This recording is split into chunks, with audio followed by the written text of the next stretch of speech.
Hi there, my name's Eddie, my pronouns are he, him, and I'm the Wolfsbane Witch. And that's Mr. Shizzle. And today I'm filming this in my bed because I've been having really bad asthma, and just doing what I've been doing in my normal spot has led to a lot of flare-ups. I don't even know why. I'm getting that checked out soon, but if I'm a little wheezy in this video, or if you can't hear me very well, it's because, believe it or not, you need to be able to breathe in order to project your voice, and I'm having some trouble breathing. So I apologize if the audio is a little bit quiet for this video, but I'm going to try my best. So, with that out of the way, this video is going to be covering the hashtag occultea tag that has been done by the Red-Headed Witch, Ella Harrison, and Joanna, the Polish folk witch. And I came across this tag, I think first by the Red-Headed Witch, and I thought that some of the questions in it were just spot on and really good for the community at large to just talk about and discuss. I don't know if we're going to get any specific, solutions, but at least having this dialogue is really important to me, and I think it's important to the overall community, so I thought this was a really cool tag, and I wanted to be a part of it. Now, granted, this has not been a channel for very long, so I might not be the best person to be engaging with this tag, but I have been lurking in the witchy occult sphere online for a lot longer than I've been participating in it, so I do feel like I do have at least some insight as to what's going on, so maybe that will shed some other sort of variations to the opinions going on here. So let's dive in. And by the way, if you're doing this tag too, let me know in the comments so I can check out your video, because I want to see what everyone has to say on this. I think that getting a wide variety of different thoughts and opinions is really important, especially for a tag like this that is community-based. So if you're part of the witchy community and you're doing this tag, or if you just want to answer some of these questions on your own in the comments, feel free to go ahead and do that, because I would be honored to continue this conversation in my comments, or to give people the ability to check my comments and see other people who might be doing this. So if you're doing this tag as well, feel free to, link yourself in the comments, give yourself a little self-promo, it's fine by me.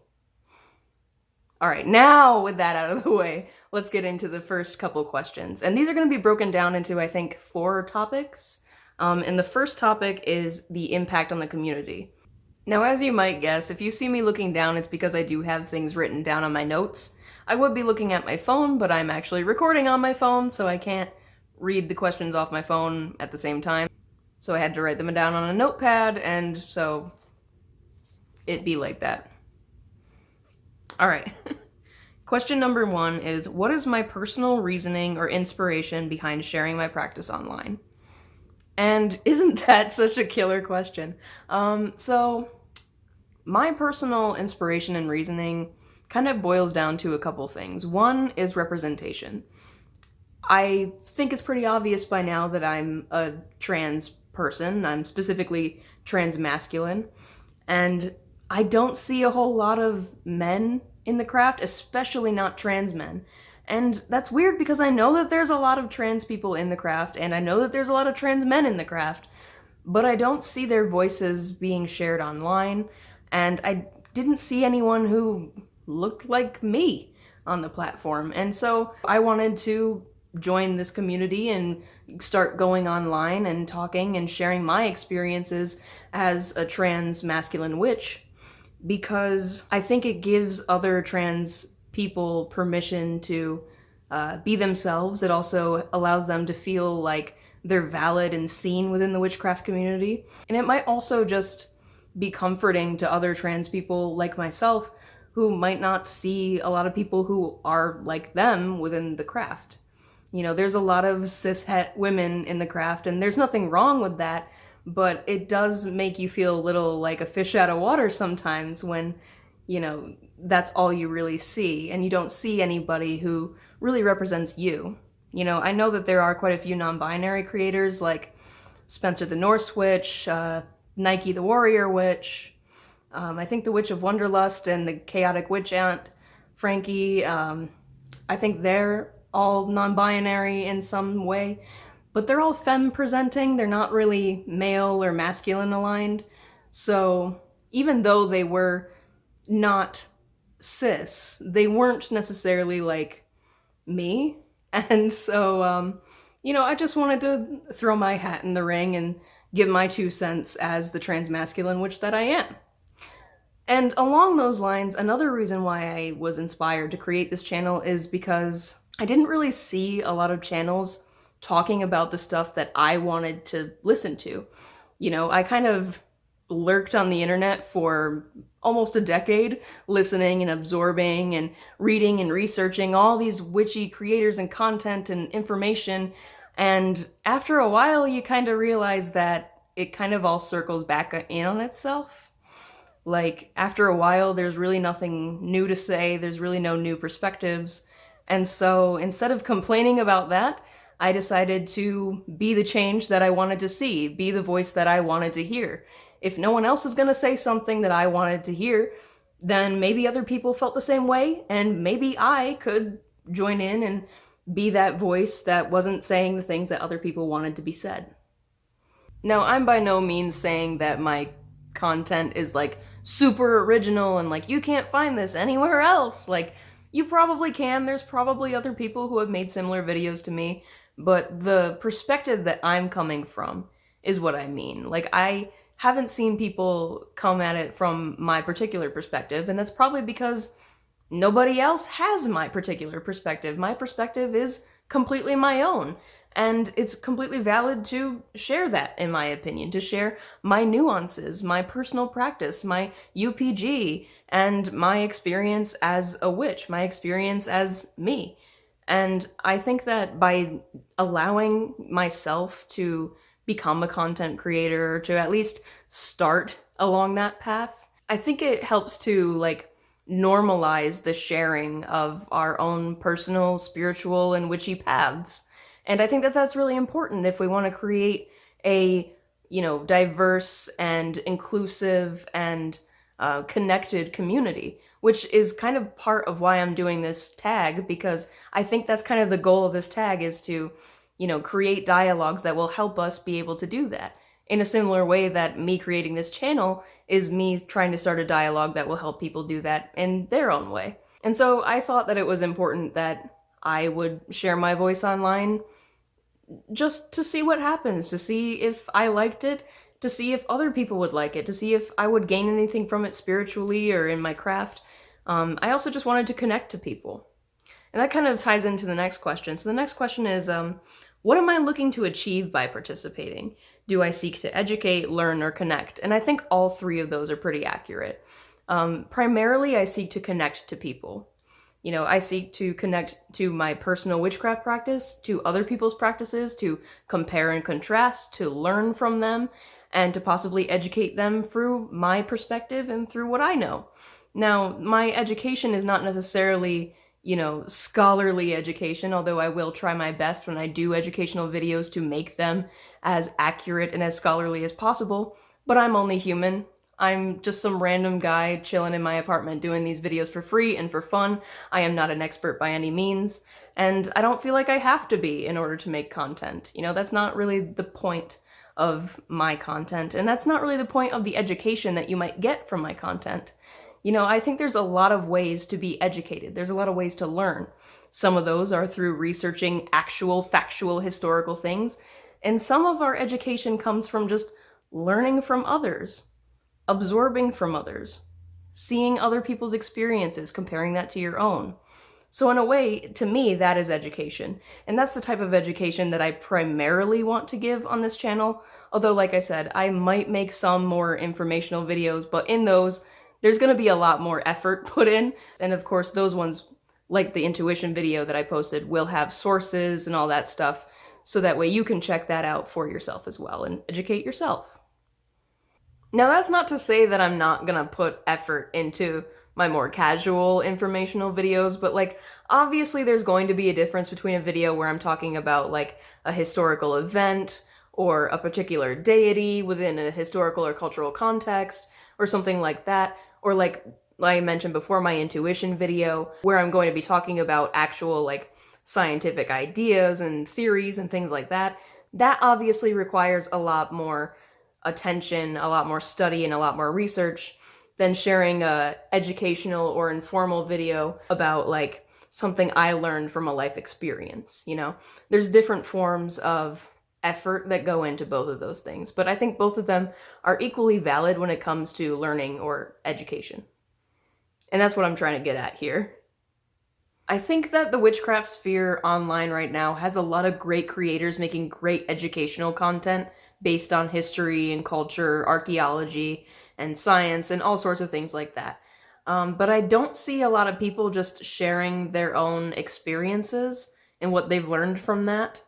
And that's kind of what I'm trying to lean more towards in this channel.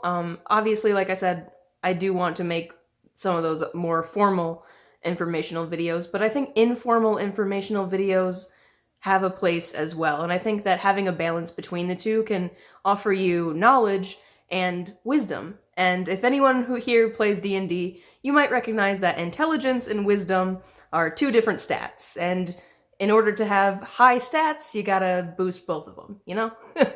So that's all I'm gonna say on that end.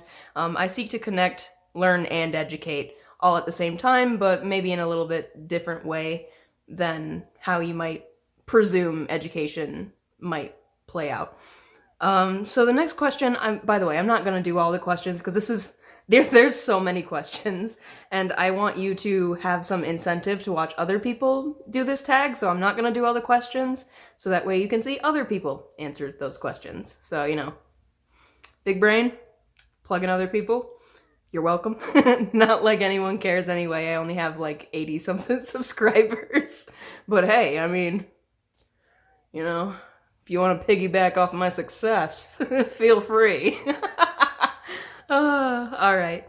So the next question is consuming witchcraft content becoming a substitute for practice? Yes.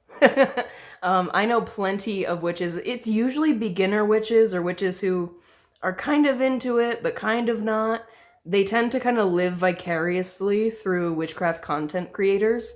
I think it's because they might be insecure about their own practice, or they might not be quite sure what they want to do, so they're kind of holding off until they like get that spark or get that inspiration, right? But like I don't think it ever really comes to them because they're waiting for someone else to give them that inspiration. And I don't think that that's how inspiration works. And in my opinion, you know, starting witchcraft is kind of giving you permission to be yourself. It's yourself giving you permission to be yourself and to explore yourself in some ways. And if you're not used to that, or if you feel like you need that permission to be given by somebody else, you might not ever get that. So I think a lot of people use the craft from people online to kind of fill in that hole that they have inside of them where they want to be a witch, but they're scared to, or they might not think that they have time, or they might not know how to work it into their life. And so they just kind of keep consuming content, hoping that one day some spark will finally ignite and then they'll just become the witch that they were meant to be, instead of just realizing that it's kind of on them to become the witch that they want to be. Like, no one else can give you the permission that you need. You need to give yourself the permission to become magical, to become spiritual, to become yourself. And so I think a lot of people in society now are like really insecure. And when you're really insecure, and when you grow up in a society that tells you that you need to have permission to do basically fucking anything, then it's gonna be hard to give yourself permission to do something out of the box, like witchcraft. And so it's a lot easier to see other people do that than to do that for yourself. There's also like a lot of pressure put on to beginner witches because there's just so much content. There's so much, there's so many different traditions. There's so many different ways to look at magic and view magic and do magic that it can be really overwhelming and hard to know where to start. So I think a lot of people might start out watching and absorbing a bunch of content just to kind of figure out what's going on and what they like. And they might just kind of fall into the loop of just consuming it as content and kind of forgetting that the reason why they started consuming all that content is to figure out what they want to do for themselves. I think there's a lot of reasons why somebody might use content online as a substitute for their own practice.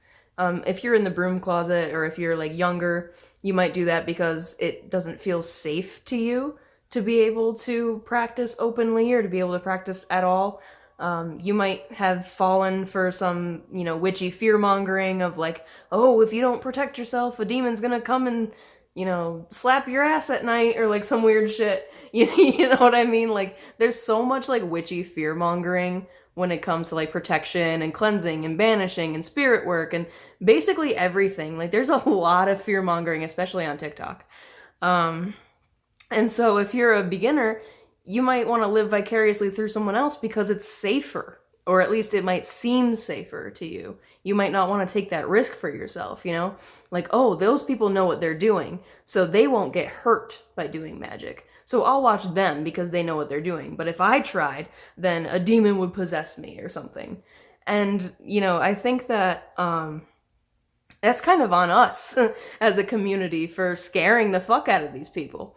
And for, not being real about the dangers of witchcraft. Now, there are dangers within witchcraft. I'm not going to say it's all rainbows and sunshine. Like, some spirits will fuck you up, right? Some spells might go wrong, right? But, like, there's all these, like, witchy, sensationalized bullshit, really. Like, Moldavite or Malachite will ruin your life and kill your dog. And, like, all this crazy shit that makes people scared to be witches.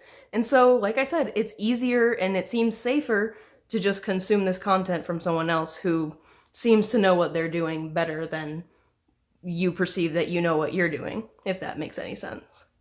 And when I say that we're not being real about the dangers, I mean, like, we tend to, like, overemphasize the dangers. I've been a witch for quite some time now, and I have had bad experiences with spirits and such, but, like, I haven't had anything happen to me that was, like, as terrible as everyone makes it seem on TikTok. Like, it just doesn't work like that. And a lot of the times when spells go wrong or backfire, it's probably because you weren't doing the spell that you probably should have been doing. And I'll get into that in my next video for next week in my story time. You might understand what I mean by that a little bit better than right now. But sometimes when we do spells, like when spells go wrong, or if, something backfires on you, right? It's not because you didn't do the magic right, it's because the spell wasn't right for you. If you do a love spell on somebody, but you are not a healthy person, and the person that you're doing the love spell on doesn't really like you like that, then, like, of course it's gonna fucking go wrong. Like, of course it's gonna backfire. But did it backfire? No! I mean, it's just the consequences of your actions. It'd be the same as if you didn't do magic. If you fell in love with somebody, and they did not love you back, then, like, it doesn't matter if you did a love spell or if you didn't. It's just not gonna work.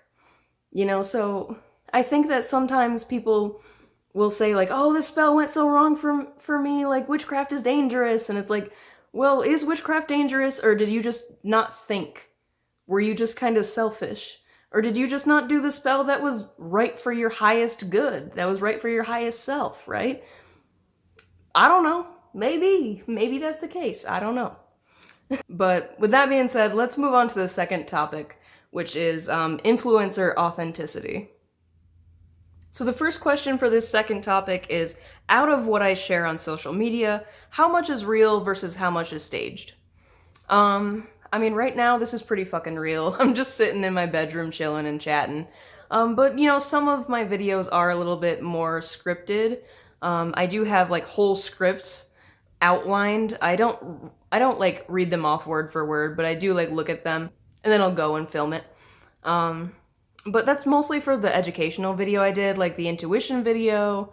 I also did that for my Fenrir video, just to kind of get all my thoughts organized. So, like, some of the things I do here are, like, scripted or outlined or pre-planned, and then some of them, like this video, is just kind of off the cuff and just off the top of my head. And you can kind of tell because of the way I talk and all that stuff. So, like, if you ever wonder if my videos are scripted or not, just, like, come back to this video and see if I talk like I do.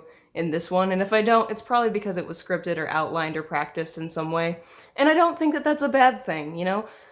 In order to make cohesive content with my ADHD brain, sometimes notes or a little bit of a script is really helpful for me.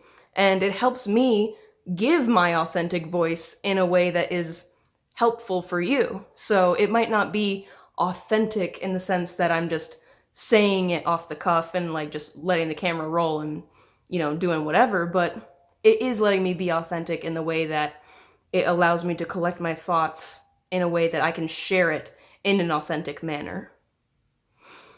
So I think everything that I do on this channel has been authentic, but maybe not authentic in the sense of like, this is what I actually do. Like I just start the camera and then just like roll, you know.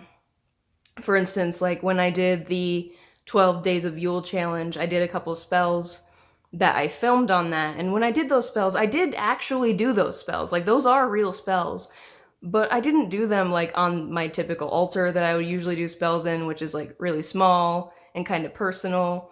Like I did that in my living room. I cleared off my TV stand and I set up the altar on the TV stand, right? And that is because it was easier to film there and because I could kind of set it up in a way that was clearer for the viewer to be able to see. So is that authentic or is that fake? Because I didn't do it at my actual working altar and I created a whole new altar to do it on. Like, I don't think so, because I still actually did the spell. It still was real. It just wasn't exactly how I would do it if I was alone. But that's fine, because, I mean, when I'm filming it for you, which means, well, I'm not really alone, right? I'm doing a demo.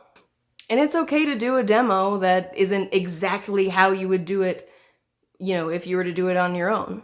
When you're doing a demo, it's obviously going to be a little bit less real than if you were just like in your bedroom whipping up some magic. But I don't see that as any less authentic. The next question I'm going to answer is, have I ever heard of or encountered grifters in our community? Do I recognize them? And what are significant signs of grifters? I love trolling grifters. It is a passion of mine. I'm very good at it. Instead of blocking them, I get them to block me. And usually it's really easy. All you need to do is call them out. They'll usually block you instantly. But before you call them out, make sure you report their page. Because if you don't report them as a scammer or as a, if they might be an impersonator, if you don't report them, then they'll just be able to keep scamming other people who might not be as wise as you. So if you are going to do that before they block you or before you block them, report them. Specifically in this instance, I'm talking about scammers, those type of grifters that you get in your DMs that are like, oh, the universe sent me to give you a reading. What's your zodiac sign? Like all that bullshit. I'll just show you some screenshots from my actual Instagram and also some of the things that I did to respond to them to show you like what I mean by like trolling them or by like what a grifter looks like in your DMs.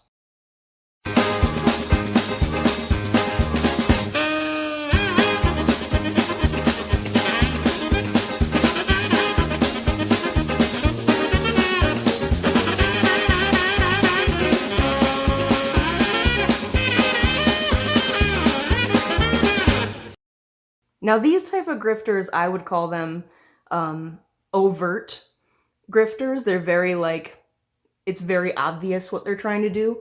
But in this community, sadly, there are more covert grifters that aren't necessarily as easy to spot at first glance. There are some content creators out there who are using their content base as income in very unhonest ways.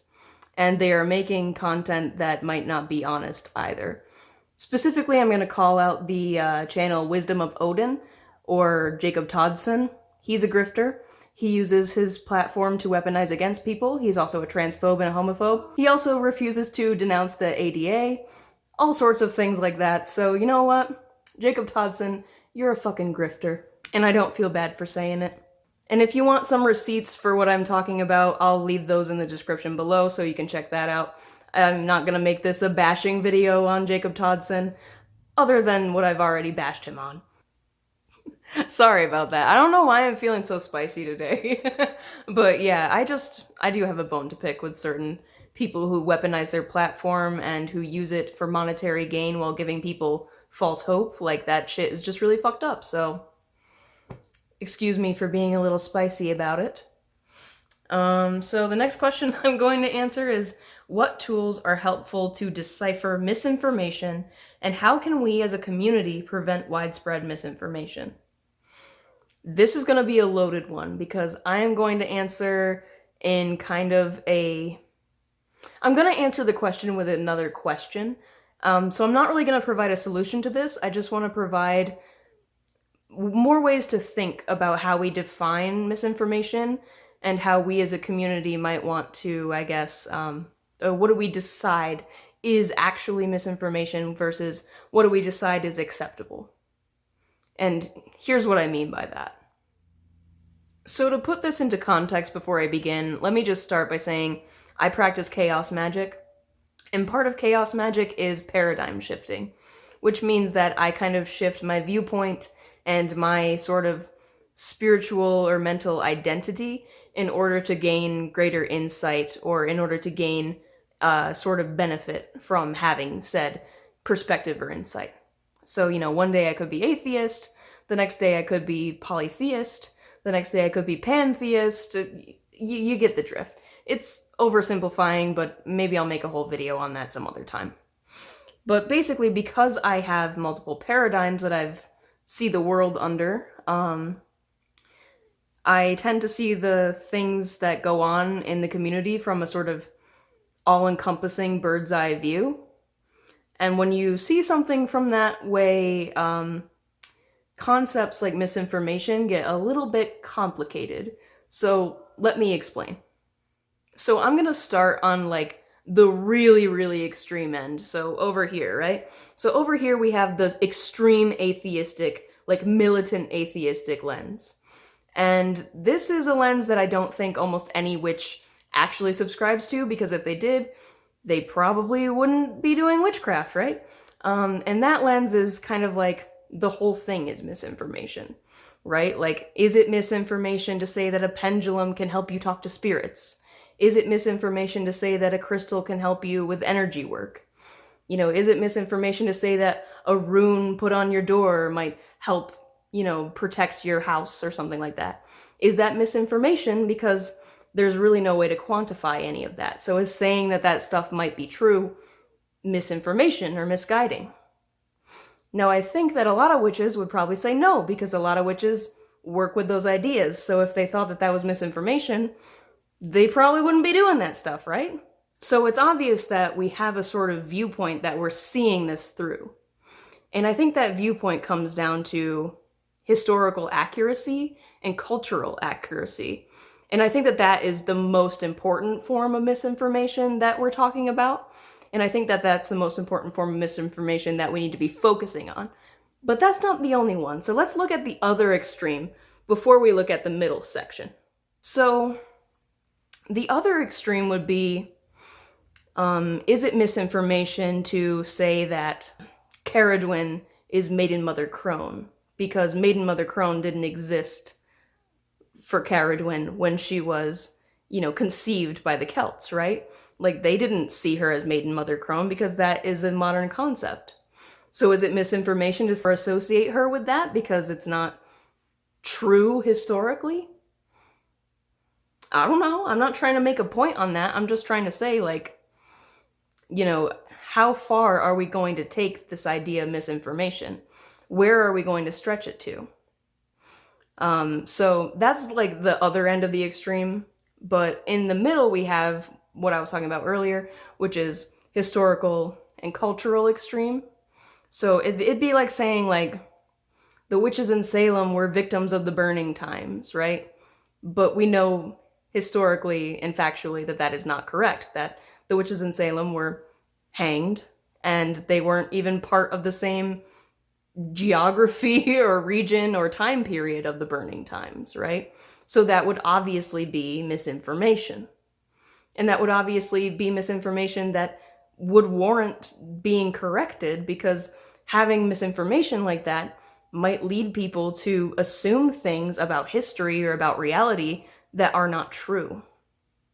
And that might impact their ability to work within the witchcraft sphere in a genuine and insightful way. So I think when we talk about misinformation, what we really want to concentrate on is, does it help us interact with the witchcraft community at large, or does it hinder us from doing that? You know, is the information being given isolating us from the truth, right? Is it isolating us from the truth that we might be able to seek from doing magic, from being spiritual, right? Like, I don't think that seeing Caradon as Maiden Mother Crone is misinformation, even though it might not be historical, because it helps you find a truth within your witchcraft and practice. And I don't think that seeing, you know, a pendulum as a way to contact spirits as misinformation for that same reason. But the same cannot be said for my middle ground, right? So I think we need to be specific about what we mean when we say misinformation. And so when we're specific, it helps us as a community be able to come together to decide what we're going to be preventing and what we're going to be looking out for. So for instance, like, if I shared UPG, but I didn't describe it as UPG, someone could assume that it might be a fact. Or if I shared UPG, but I shared it as a fact of that deity or of that spirit or of whatever I'm doing, right? That would be misinformation, and that could be potentially harmful. But if I share UPG and I describe it as UPG, you could still potentially learn something from that, right? And it wouldn't be misinformation. It could potentially be helpful. So it really depends on what the information is, how it's presented, who it affects, what it affects, and does it allow us to be within reality? Does it allow us to stay grounded within our community? Does it allow us to be respectful, to be genuine, to connect with others on a respectful and genuine level? Or does it hinder that ability, is what I'm trying to get at. You know, I don't subscribe to Maiden Mother Crone. I don't really think that it's, you know, valid in my practice.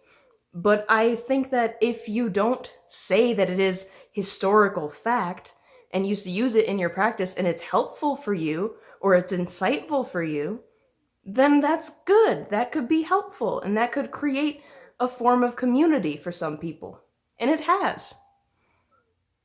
So really what I'm trying to say when it comes to misinformation is not like, oh, what is good versus bad misinformation? Because, like, obviously all misinformation is bad, right?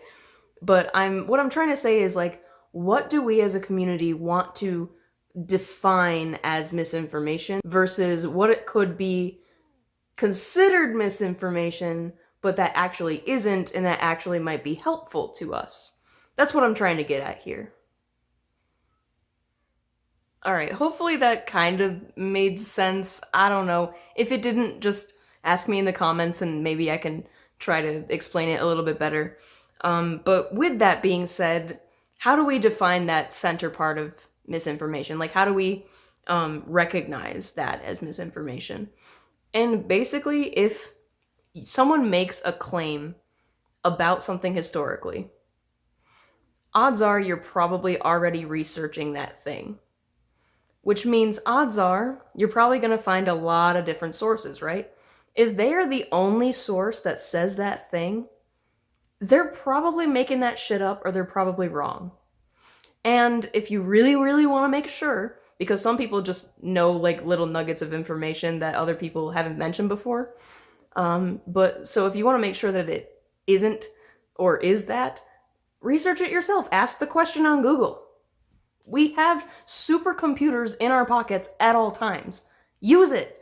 It's right there. It's so easy. It's so easy to keep ourselves educated. It's so easy to fact check nowadays that, like, there's really no excuse to fall for this bullshit. You know, I'm not trying to shame anyone who's fallen for it because, like, I've fallen for it too, but you know, it didn't last long because Google exists, because fact checking exists, because peer review exists, because critical thinking exists. So if you can't do any of those things, then, like, what the hell are you doing? If you're not gonna put in any effort into researching the thing that you want to base your, you know, magical energy or practice on. That's right, Mr. Shizzle. Dang, this video this video is getting real spicy. I'm sorry if this is like way more opinionated or salty or spicy than my other content. I was not prepared for that either. I guess I'm feeling a little feisty today. But honestly, I think it's because these topics are really heavy topics. They're really hot topics as well, and they have a lot of emotions and effect to them. So if you think I'm salty now, just wait till we get to the capitalism part, because, oh yeah. But we're not there yet. I have a couple more questions. So, how does one maintain the balance of authenticity and content creation? I think that's the last question for topic 2 that I'm going to be answering. And that's a pretty interesting question. I kind of already answered it, but I want to go in a little bit deeper. So when I talked about like what was authentic in my videos versus what was staged, that's kind of what I'm going to be getting into a little bit deeper here, but not just talking about myself. So there's a sort of idea about what authenticity for content creators is. And typically that idea is the idea that, you know, you just start the camera and just go, right? Like there's no editing, there's no thought process behind it. It's just all like authentically real, right? I don't think any of that actually exists online, and if it does, it's probably not very healthy for the content creator or their platform at all. I'm gonna take like the quintessential, in my opinion, authentic witch, Kellyanne Maddox, for example. Kellyanne Maddox is an awesome content creator, and she is very, in my opinion, authentic. She's very real. But at the same time, like, I don't know everything about her. She has moments to herself. She's broken down and cried and probably had, you know, really awesome experiences, but I wasn't there to see that. But it doesn't make her any less authentic because she didn't share that with me. She doesn't have to share that with me. Just like I don't have to share anything with you if I don't want to. Authenticity can be a lot of different things. Authenticity can be, like I said before, writing down a script so that way you can get across what you want to say in a way that you might not be able to say off the cuff. That is, in my opinion, more authentic than just letting the camera roll and just letting word vomit fall out, right? Because you're letting your actual authentic ideas come out in a way that is coherent, in a way that might not be in a different way of expressing that, like in what I'm doing right now, where I'm kind of stumbling all over myself. And I'm not gonna lie, I think this idea of what authenticity looks like and how you should share it all and all that stuff, it kind of comes down to parasocial relationships and like the audience's desire to be like a voyeur into the world of other people. It's not healthy and it's not necessary. I don't need to share with you everything that I do in a day, every emotion I have, and how deep and raw that emotion is for me to experience that or for me to relay that to you in a video. You know, I don't need to be going through it at the time to be authentic when I talk about it. And I also, like, don't need to talk about it at all if I don't want to. I can be as real as I want to be, showing you the spells that I've done on the 12 Days of Yule challenge. Those were real spells, but they weren't authentic in the sense that, like, I didn't do them in the same way that I would do them if I was by myself. But as I said before, content creators are not by themselves because they're with their audience. They are performers in a way. And when you're performing, some things can't happen the same way that they do when you're not performing. It's just the nature of the beast. Alright, so let's move on to topic 3, which is imposter syndrome and fear of missing out. So let's dive into the questions of topic 3 now. When I follow other creators, does it make me feel genuinely inspired? empowered, or does it make me feel less than or give me fear of missing out, FOMO? Personally, it inspires me. It is one of the things that caused me to create this channel and continues to fuel and inspire my creativity when it comes to my witchcraft. So for me, yeah, it does empower me, it does inspire me, and I don't really care about missing out on things. Because if you think about it, like, statistically speaking, all of the potential things that you could miss out on will always be greater than all the things that you won't miss out on. So, like, why would I fear missing out when, like, I'm already missing out every day on, like, all these different things that I could potentially be seeing, but that I'm not because I'm one person and I can only be in one place at one time. Unless you count, like, astral projection or some shit like that. But I don't count that. Not in this case. But yeah, so I don't really fear missing out on anything because, like, I already am. So, like, if I start fearing missing out, am I gonna start fearing missing out on, like, everything else too? And if that's the case, then I'll just be paralyzed and I won't want to live. And then I will be missing out because I'm gonna be focusing on all the what ifs of all the potentials that I could be experiencing, but that I'm not. And while I'm doing that, I'm not experiencing what's right in front of me, which means I am missing out. So fearing missing out would actually kind of make me miss out. So I don't fear missing out. So I guess that answers that question. Now, even though I don't fear missing out, I'm still going to answer the next question because there is a part of it that I do experience, but we'll get into that. So this question is, if you've experienced FOMO, has it ever left me feeling vulnerable to being taken advantage of financially or otherwise? So the example is like the need to purchase the new book to fit in. And I don't really feel that way when it comes to consumerism, like buying the new book or like having the Stanley Cup that everybody has. Like, I've never been that person. I think it's just part of the ADHD autism spectrum that I just don't really understand or feel peer pressure in that way for the most part. But I do kind of feel like scared to share some things on my platform, I've realized, and I think it's because I've noticed that there's kind of a sort of elitism or sort of like, this is the truth, and anyone else who has anything different or more dramatic than that is lying or trying to get something from you or is just trying to get attention. And like, it kind of sucks because I wanted to create this channel to share some of the really incredible and crazy experiences that I've had as a witch, but you know, when I see these people saying like, oh, if you experience such and such with deity work, or if someone tells you that this is what deity work is like, then they're lying, it's actually like this. And like, I experienced some weird shit. And that's one of the reasons why I'm not an atheist anymore. That's one of the reasons why I continue to be a witch, is because I experience this crazy weird shit. And I want to be able to express that, but I also like fear that by doing that, I'll kind of come off as like too woo-woo or too extreme, or like I'm attention seeking or I'm not real. And that's not really the case, you know?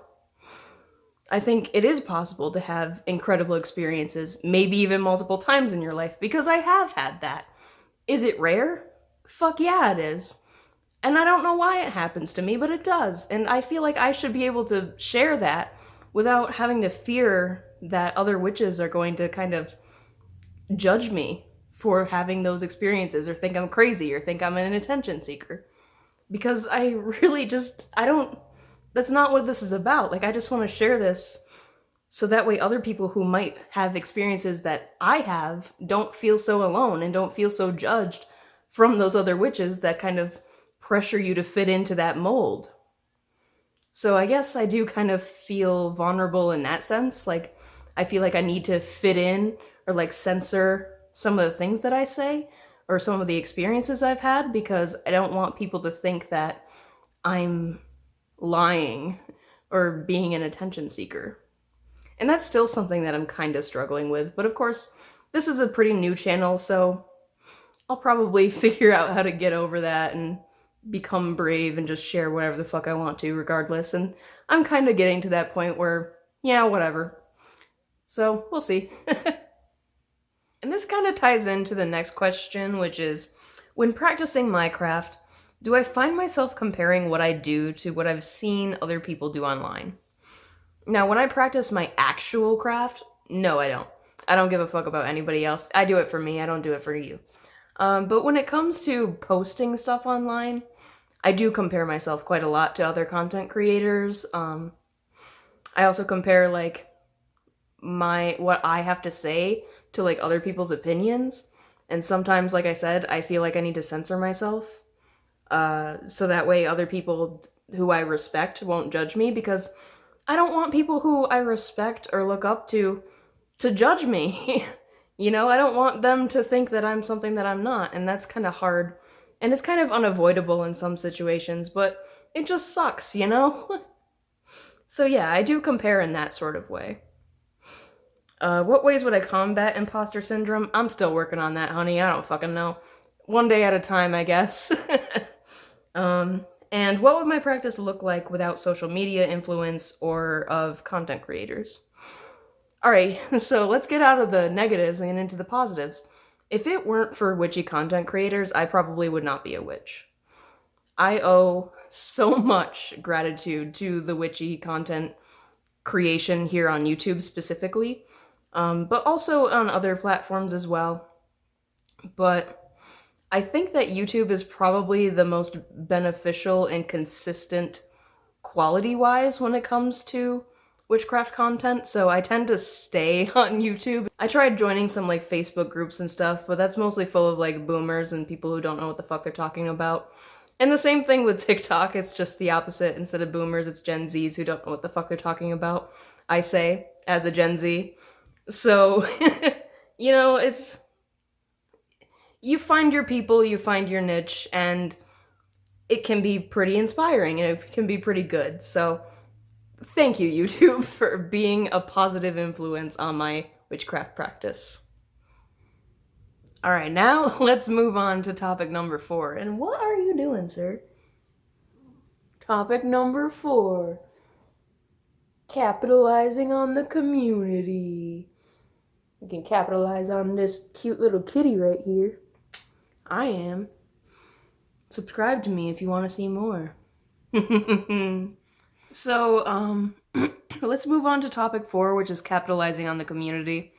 I'm only going to be answering 2 questions in this because I think that this video has gone on for long enough, and like I said, I want to incentivize you to watch the other videos in this, so I'm not going to be answering all of them.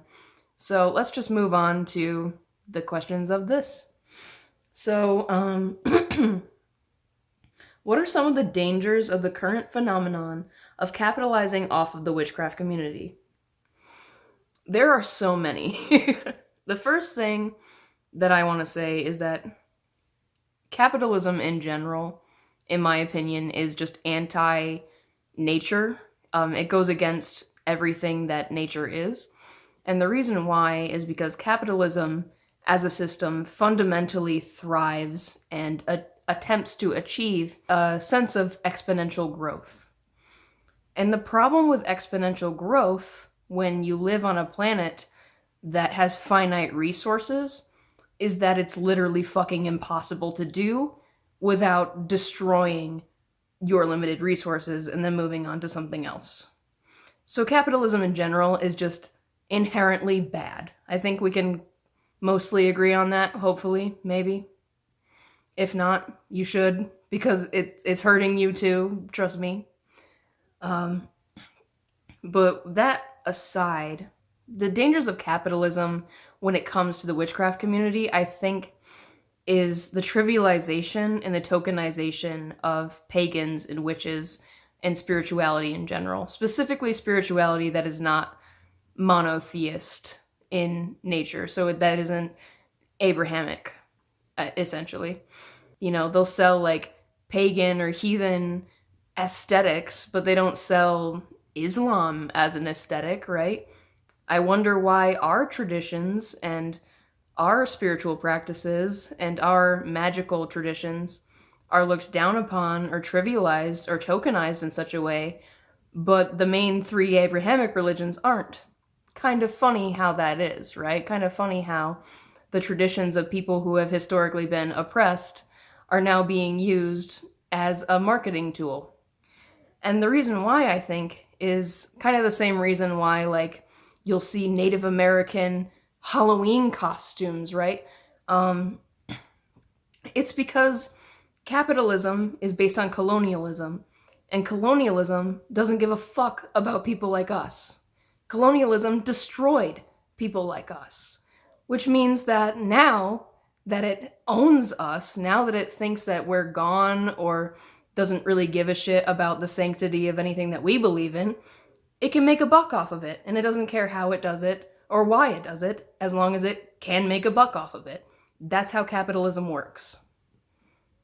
And I see a lot of witches kind of saying, like, well, actually the capitalism is kind of good because, you know, it makes it accessible, it makes it popular, it draws more people to the craft, and that's a good thing.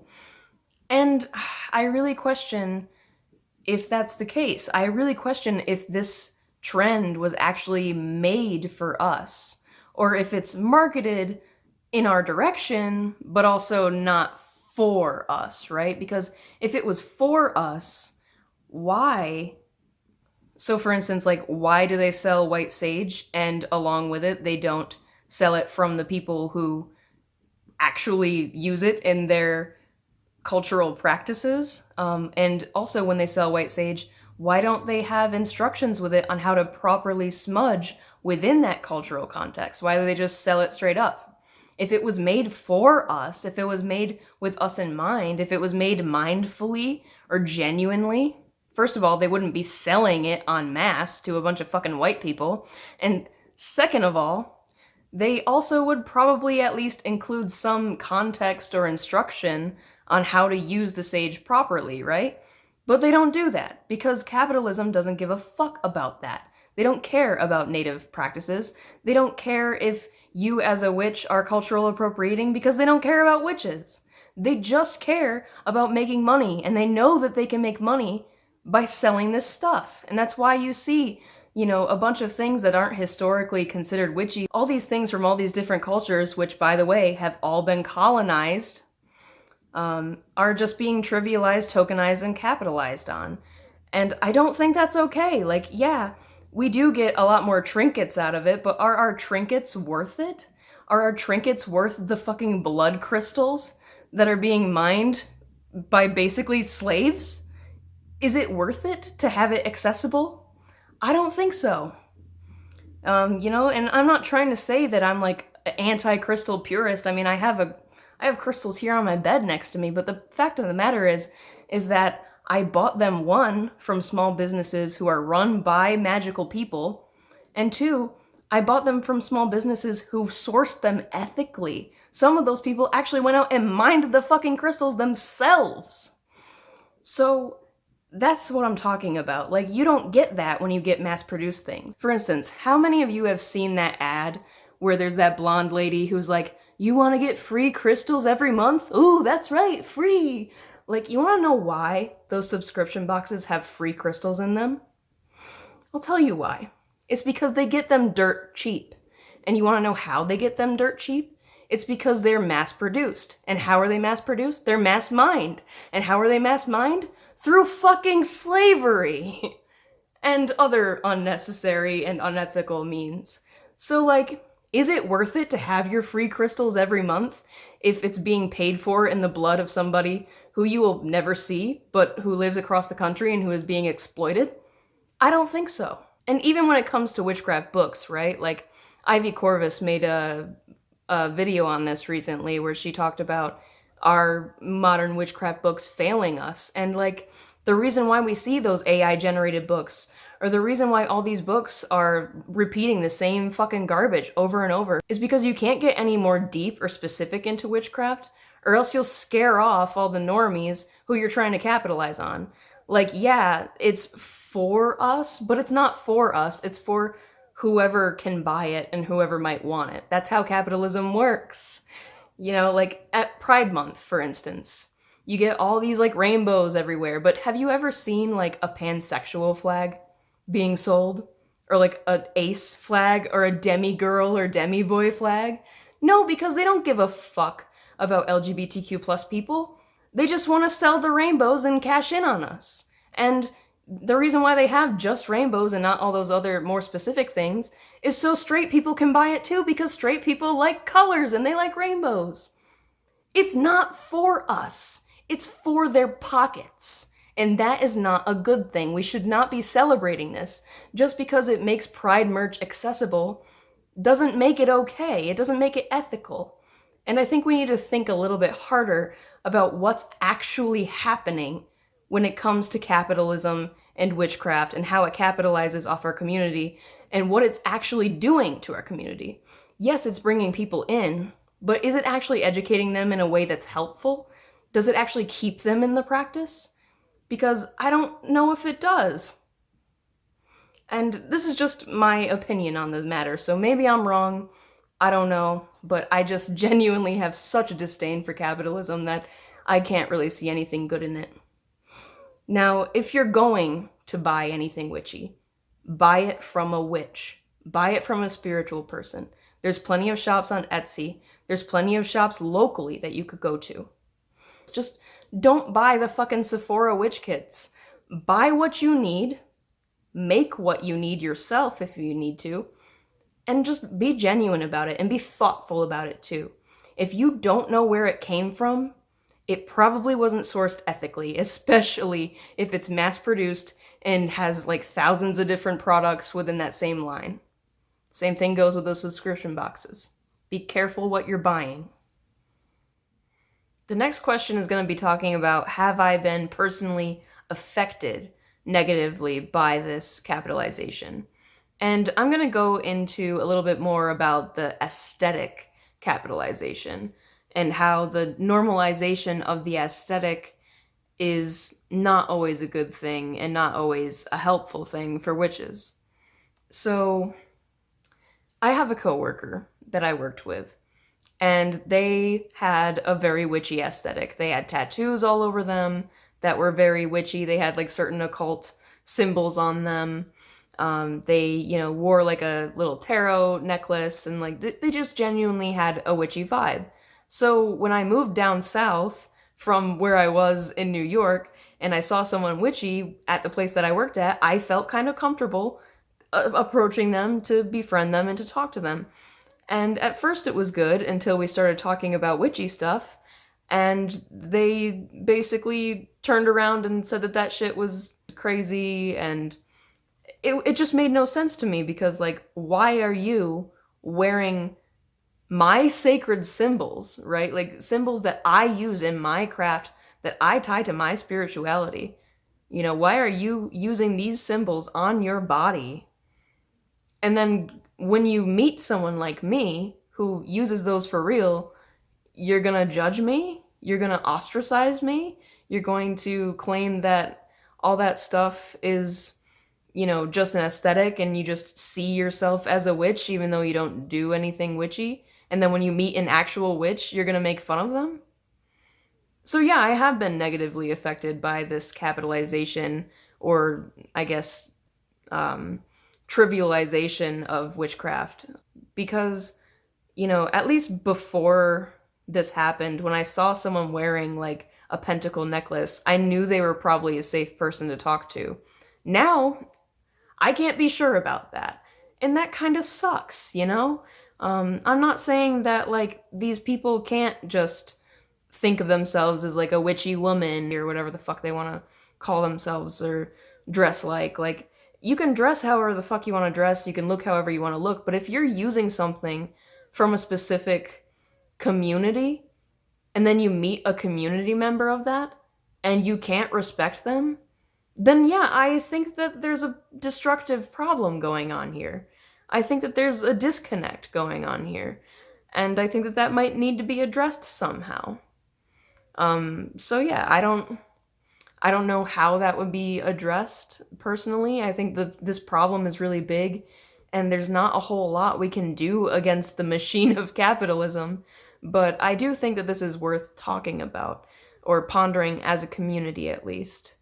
But yeah, I have had negative experiences like that when it comes to the capitalization of the witchy or witchcraft aesthetic, or the pagan aesthetic. Because paganism is my religion. It's not your aesthetic. And that's just how I feel about it, you know? This is something that I genuinely care about, that has saved me from killing myself, literally. And I don't know if I can even say that on YouTube, but like, witchcraft has saved my life.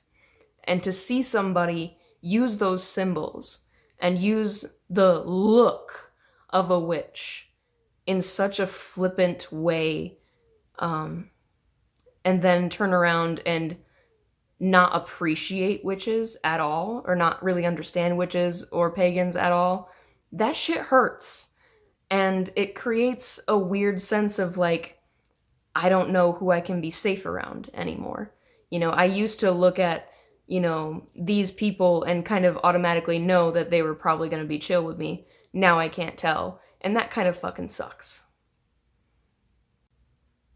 And I'm not saying that, like, everything is bad and you should never buy anything witchy because it's bad and it's evil. I mean, look, the blanket behind me is pretty witchy. I bought it because it was pretty witchy. The tapestry behind me, that's pretty witchy. And I bought it because it's pretty witchy. And I liked it. But the difference is that these things have nothing to do with cultural appropriation.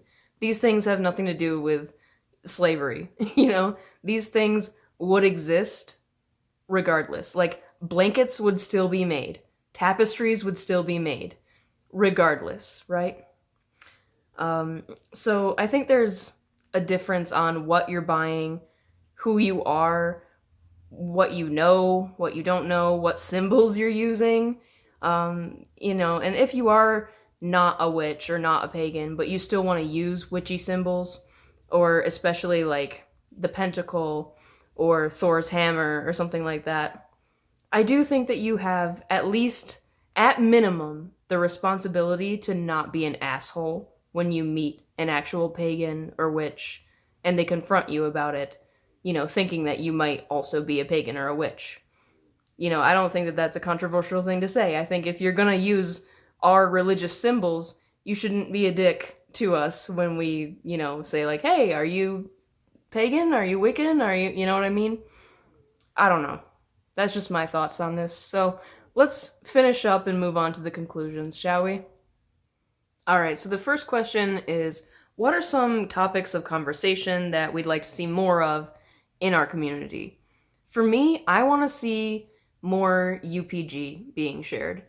I think that there's all this, like, historical, cultural, like, verifiable information, but I don't see a lot of witches just sharing, like, what it feels like for them, the lessons that they learn, the specifics of their relationships with spirit and deity. And of course, that is very personal, so I understand why some people don't want to share that. But I do think as a community, sharing our UPG could lead to SPG, which is shared personal gnosis, and through that we can kind of create a modern history of these deities. And I think that that's really cool, and we should be doing that because the history of deity doesn't end when, you know, the myths end. It's constantly developing, and it develops with the worshippers, it develops with the followers, it develops with us, right? And so just because these gods may have originated thousands of years ago doesn't mean that that's where their story ends. Their story is continuing, and it's continuing with us. And we should appreciate that and allow that to happen, in my opinion. And I think that we as a community need to hold space for that and be more okay with that idea. That's just how I feel, though. The next question is, what are my community needs? So for me, I need more trans people in this community to be more vocal about the issues that they face, about the triumphs that they face, about their practice. I just want to see more openly queer people. I also want to see more people of color. I want to see more indigenous people. I want to hear about the specifics of their culture. I think my community need is diversity, and having a platform to allow diversity to happen within the community is something that I think that would be beneficial to me as a person and as a queer individual. The next question is a little bit more loaded than the last one. It is, how can we as a community come together more with constructive criticism without it seeming shady or passive aggressive? And I think this is kind of inevitable. And the reason why I think it's inevitable is kind of like something I saw, I think it was in the Norse Witches, one of their recent videos, where they responded to a comment that said, like, the witchcraft community is simultaneously, like, too woke, but also too far right. And I think that that's the problem that we have, is that we are too woke in the sense of, like, we want everyone to follow their own path and follow their own truth, and we want to allow space for everyone to believe what they want to believe, right? But because of that, it allows us to kind of play apologetics with people who have very problematic beliefs. So, like, the AFA that I mentioned earlier, which, by the way, I called it the ADA earlier. It's not the ADA, it's the AFA. You know, like, those people probably deserve some criticism. And, you know, they might see it as passive-aggressive, but you know what? Fuck them, because their beliefs are actively aggressive towards other people. So, do we as a community need to coddle them when we give them constructive criticism? Or is it okay to criticize them just as we see fit, right?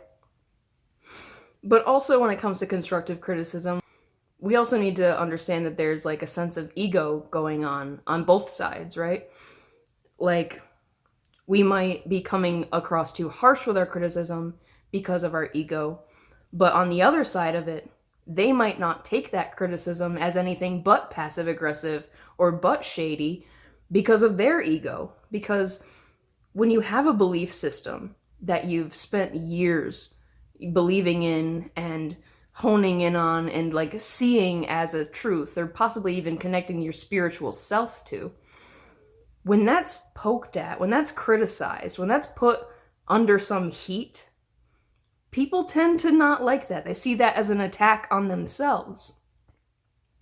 I think a lot of people are so scared to throw their beliefs on the pavement to see if it bounces back or breaks. And, you know, a lot of people, I think, deep down know if their beliefs will break or not when they hit the pavement. And I think those people who know that their beliefs are going to break are the ones that see things as shady or passive-aggressive, because they don't want their beliefs to break, because when their beliefs break, what's left? It's gone now. It didn't bounce back. Now they have nothing, right? Now they feel like there's nothing. So if we're going to criticize them on those beliefs or break those beliefs, we need to offer them something in return. We can't just have them have this void, because what are they going to fill it with, you know? So if we're going to give constructive criticism, the point of constructive criticism is to give something to build upon, right? Like construction. So when you criticize somebody's beliefs, or when you try to break down somebody's beliefs, you need to offer them a solution or a direction to go in instead of. It's kind of like when you're cleansing, right? Like when you cleanse your space, you don't just cleanse it and then call it a day. You cleanse it and then you fill it with a brand new energy, so that way the negative energy doesn't just fall right back into that hole that you created from the cleansing, right? It's a lot like that. When you're cleansing out someone's problematic beliefs, you want to replace it with something else. Otherwise, that void is just going to be filled with some other nasty shit, or whatever the hell comes first. So it could be good, it could be bad. Who knows? So I think that's one way that we could be a little bit better at giving constructive criticism when it comes to not seeming shady or passive-aggressive. I think wording also helps, but again, when it comes to certain people like the AFA, I don't think wording really matters. You know, that's just me though. I don't see any real positives that come out of being nice to a Nazi. So it really depends on the severity of the beliefs, the severity of the critique, and that sort of thing. So let's move on to the next one. That is, how can we as a community do better to receive feedback or criticism? And kind of like what I said earlier about throwing your beliefs on the pavement, right? I think we need to start to learn how to be okay with throwing our beliefs on the pavement and seeing if they bounce or break. And if they break, I don't think that that's a bad thing. It just means that those beliefs probably weren't going to be good for you long term anyway. If they were that fragile, they probably aren't that good. They're probably not a strong foundation for you. And that is a good thing that you learned that they broke, so that way you can build them stronger, so that way next time you throw them on the pavement, they might bounce back to you. I also think that, like, just because we get a criticism or some feedback that might be negative, right? We get to decide if that criticism is valid at the end of the day. We can research it, we can do some soul searching, we can throw our beliefs on the pavement, like I said before. And, you know, if it comes back that I just don't think that that's a valid critique, I just don't see how that's valid feedback, you don't have to follow it. It might hurt your feelings, but, like, that's just someone else's opinion about you or your practice or what you should be doing, right? And you get to decide how much weight that opinion has. And we also get to decide if our ego gets tied up in that opinion, if we're taking it a little too personally or not. You know, I know that it doesn't seem like we can decide that, but, like, if you're starting to feel those feelings, catch yourself. Say, like, hey, what's going on here? Is this valid? How am I feeling? Am I getting a little too much? Am I taking this a little too personally? You know, like, you can ask yourself these questions. You can, if you sense that this is what's happening emotionally, push the pause button for a second and just rewind and ask yourself some questions. Calm down a little bit. Try to see things from a different perspective. Try to see things from the perspective of the person who's giving you criticism or feedback. And if you still are having a hard time understanding, ask them questions. Respond to them. Ask them more. You know, see where they're coming from. Pick their brain. Start a conversation. You know, I think that can make approaching the reception of feedback a little bit less intense feeling and a little bit less personal feeling. And so maybe that could help someone receive feedback in a healthier way. And last but not least, who are some community members that you look up to or find to be reliable resources or aspirational in some way? Now, I've created like a list of my top people that I would recommend in this response, but if you go onto my channel page and you look at who I'm subscribed to, I think that's public information. If it isn't, please let me know. I will make it public. But everyone I'm subscribed to is someone who I would recommend watching for one reason or another. But here are my top picks out of all of them, and all of these people will be found on my channel, so if you want to just look them up right afterwards, they're right there. So here's who I would recommend. In no particular order, by the way. Kellyanne Maddox, I already talked about her. Awesome, love her. Taryn S. from House of Witchcraft. Awesome, I'm reading her book right now, it is phenomenal.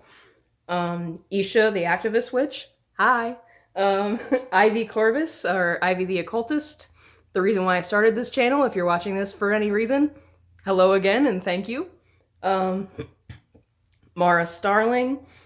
She does a lot on like Welsh mythology and witchcraft. She's awesome. Aerith Harger, he talks a lot about historical stuff relating to like the Norse pantheon.